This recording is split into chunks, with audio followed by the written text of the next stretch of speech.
Magandang tanghali po sa inyong lahat, mga viewers, sa mga silent viewers, sa mga subscriber. Maraming salamat po. Saan man sulok tayo ng mundo naroroon, lagi po tayong mag-iingat. God bless po sa inyong lahat. Meron pa akong ginagawa ditong Mitsubishi Adventure. Sumingaw yung cylinder head. Ngayon, yung tinatanggal ko na po yung mga bolt, talagang ubod ng titigas.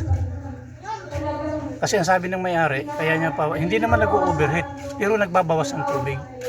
Ngayon po, pinabaklas niya sa akin, cylinder, palitan ko ng gasket.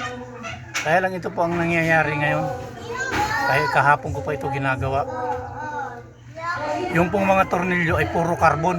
So talagang totoong may singaw nga talaga. Naiipon na doon sa katawan ng tornilyo. Kaya ang titigas pihitin. Kaya ang nangyari po ngayon, mayroon pong isang bolt na naiwan na halos talagang hanggang ngayon tinatanggal ko. Hanggang sa naharos na po yung pinakakantuhan, di po ba mga idol, yung tornilyo ng cylinder head bolt ng RD56 ay Allen wrench. So ang nangyari po ngayon, naharos po ngayon yung pinakakantuhan sa loob, kaya pangit talaga ang head bolt ng ng mga ganito. So ito po yun mga idol, yung ginagawa ko ngayon. Yan po, wini-welding ko na po yung kahapon pa ako gawa diyan. O tamo yung iba pong bolt na iwan pa, ayan naiwan. So yun, nagwi-welding na ako ngayon. Tinaniman ko na ng bolt. Buti nga meron akong welding machine. Ayan.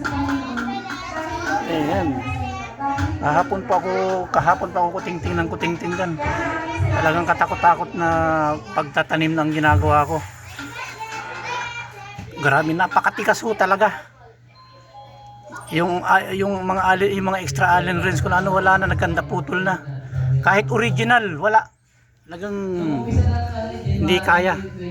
Talo pa yung naka-fix na talagang cylinder head bolt niya. Matindi ito.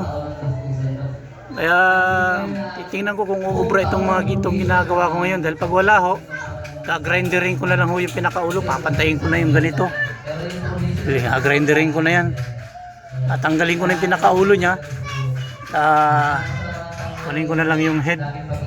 Gagalaw-galawin, pahuhugutin na. Pag hindi talaga kinaya, ibababa ko na yung makina nito. Dahil napakahirap po talagang grinder dito sa loob. Ang hirap. Yun po mga idol. Kung mayroon pang pinakadabis na idea, i-send nyo nga sa akin. Comment lang po sa ibaba. Pa-comment lang po mga idol. Mga kalyabi, mga kagrasa, mga kamikaniko ko. Talagang ilalabas mo lahat ng dunong mo rito na paano mo ito tatanggalin, dahil talo pa yung yan nga po, halos power handle lang inaano ko. Ayun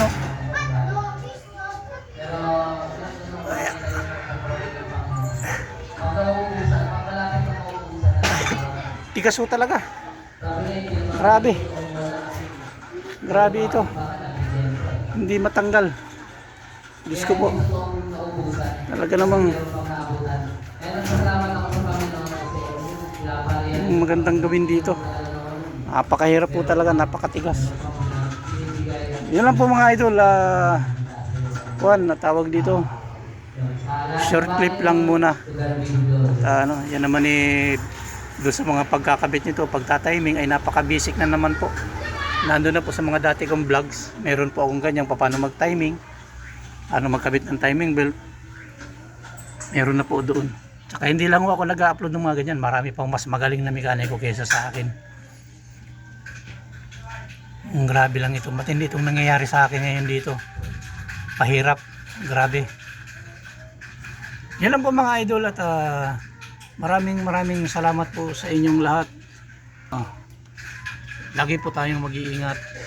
Sana patuloy tayong bigyan ng malakas at busog na katawan sa araw-araw ng ating Panginoong Diyos. God bless po sa inyong lahat mga idol. God bless. Yan po sa inyong lahat. Maraming salamat po. At sana huwag po kayo magsawa na manood po sa aking mga upload. Pakidalaw naman po ng aking maliit na channel. Yun lang po at maraming salamat po. God bless. Lagi po tayong mag-iingat. I love you all.